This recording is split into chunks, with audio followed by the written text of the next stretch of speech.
आओ युधिष्ठिर आओ, इस स्वर्ग में तुम्हारा स्वागत है।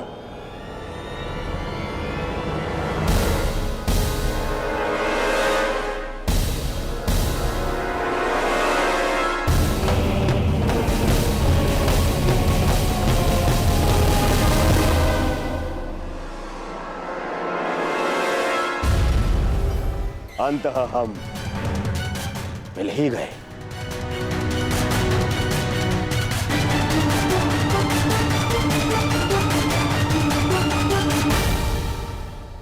अरे किंतु तुम अकेले क्यों आए? तुम्हारे बाकी पांडव और पांचाली उन्हें कहां छोड़ाए? उन्हें साथ नहीं लाए? अरे कहीं यह भय तो नहीं था कि मैं दोबारा तुम्हारे भाइयों को दास बना दूंगा और द्रौपदी को दासी? हाँ?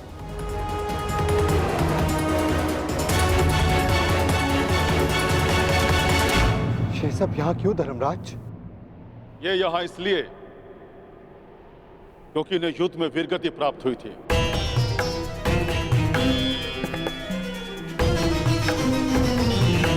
और ये पहले से निश्चित था कि जो कुरुक्षेत्र में वीरगति प्राप्त करेगा उसे स्वर्ग में स्थान मिलेगा। परंतु मेरे भाई और पांचाली कहां है धर्मराज? मुझे उन्हें देखना है। आओ मेरे साथ।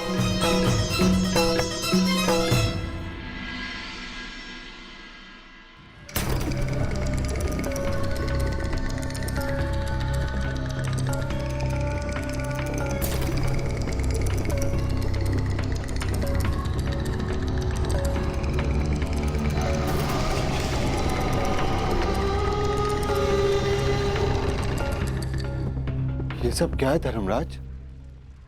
कैसा स्थान है ये? ये नर्क है युधिष्ठिर। नर्क? नर्क!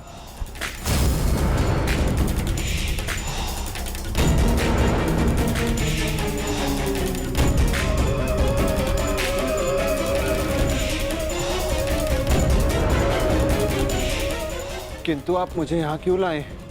चलिए। रुकिए सम्राट युधिष्ठिर! हमें छोड़कर मत जाइए। आपकी देह को छूकर जो वायु आ रही है उससे हमारा मन तृप्त हो रहा है। ये किनका स्वर है धर्मराज? उनका, जिन्हें अपने अपने कर्मों का दंड मिल रहा है।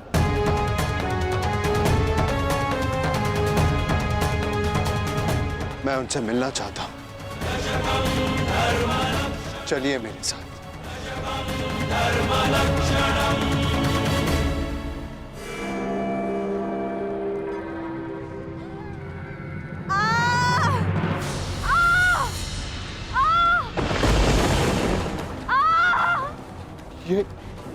ये अन्याय है धर्मराज।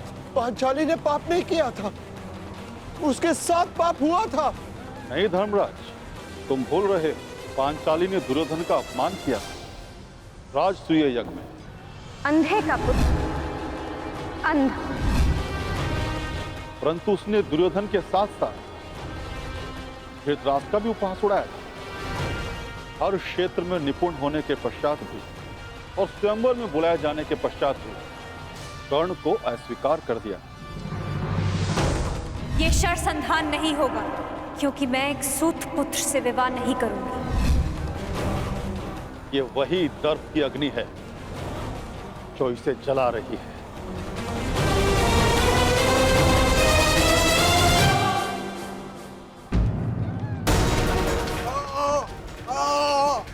वो ये कौन है?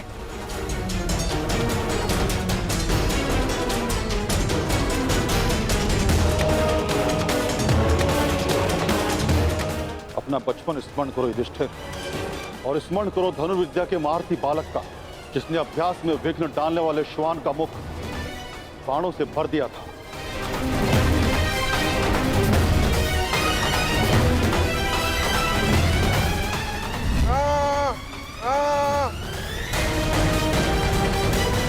एकलव्य?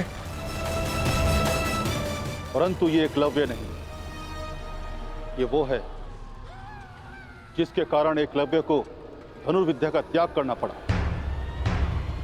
और अपने अंगूठे का भी त्याग करना पड़ा।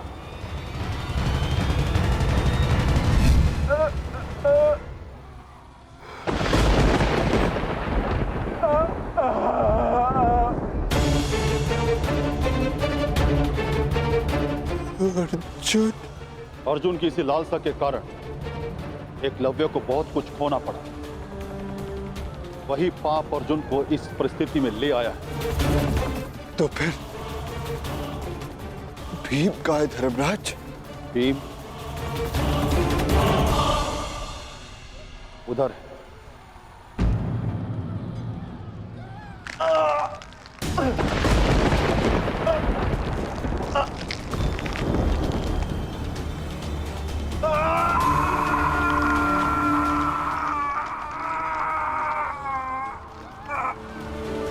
भीम की ये दशा क्यों धर्मराज?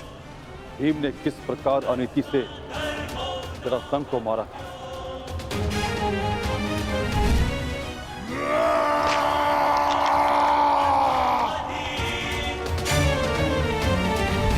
और किस प्रकार दुर्योधन की जंगा तोड़ी थी।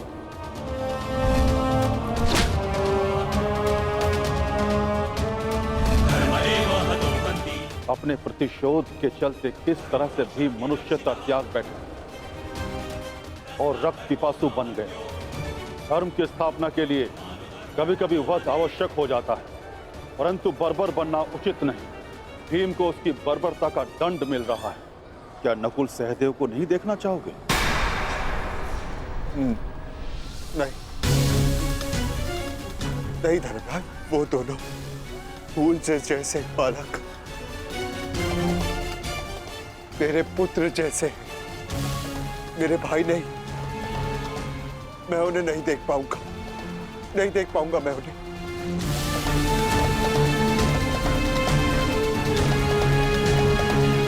तो स्वर्ग चलें युधिष्ठिर?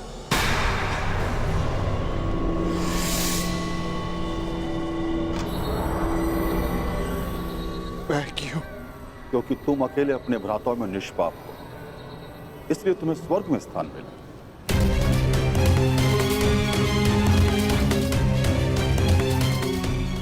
नहीं,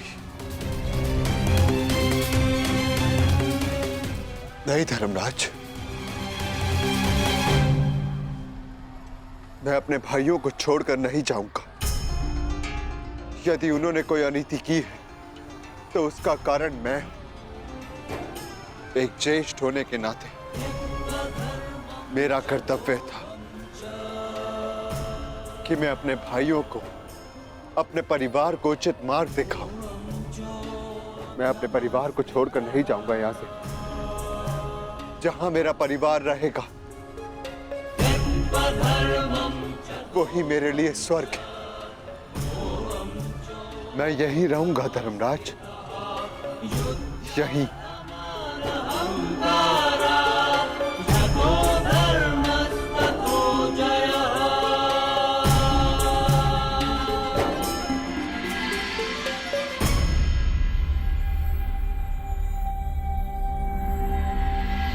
अद्भुत युधिष्ठिर, अद्भुत। तुम्हारे कर्मों में केवल एक पाप था धर्मराज युधिष्ठिर। तुमने अपने गुरु द्रोणाचार्य से अश्वत्थामा के लिए आधा सच कहा, और वो आधा सच पूरे झूठ से बढ़कर था। इसलिए तुम्हें ये यातना दी गई। तुम्हारे सभी भ्राता और समस्त परिवार वहां है, स्वर्ग में, तुम्हारे स्वागत के लिए।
आइए ज्येष्ठ।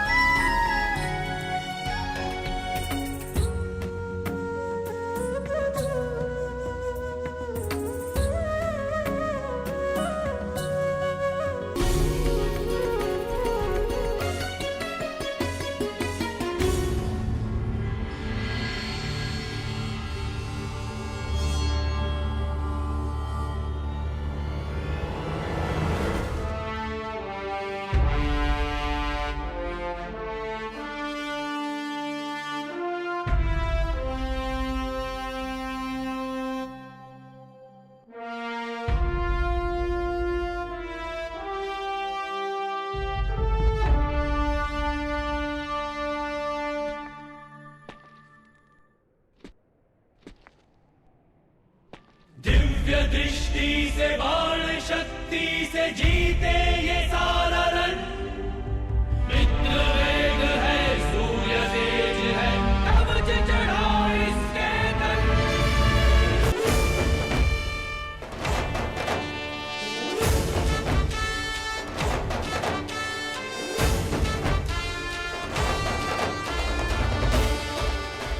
ज्येष्ठ,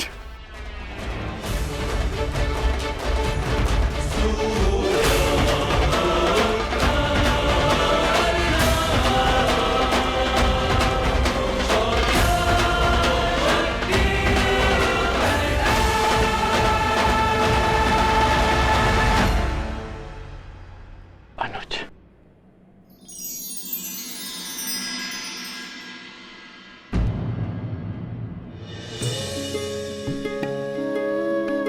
माधव,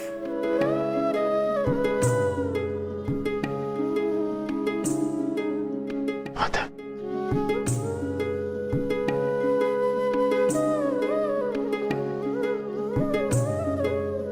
हाँ धर्मराज, और देखो आज सारे 106 भाई एक साथ स्वर्ग में हैं, और यदि धरती पर ये सारे 106 भाई एक साथ होते तो धरती को स्वर्ग बना देते। युद्ध सदैव अंतिम प्रयास होता है, प्रथम प्रयास सदैव प्रेम होता है। प्रेम से संब्रह्म जन्म लेता है और संब्रह्म से आदर, आदर से करुणा, और जब मनुष्य में करुणा होती है तो वो एक दूसरे की आवश्यकताएं समझता है, उसकी पीड़ा समझता है, उसके निर्णयों का सम्मान करता है। और जहां एक दूसरे के लिए सम्मान हो, वहां युद्ध के लिए कोई स्थान नहीं होता।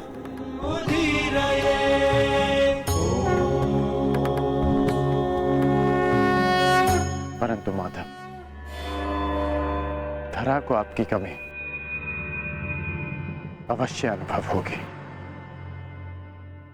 मैं दूर कहां हूं, मैं तो कण कण में हूं, तृण तृण में हूं। मैं हर मनुष्य के भीतर हूं।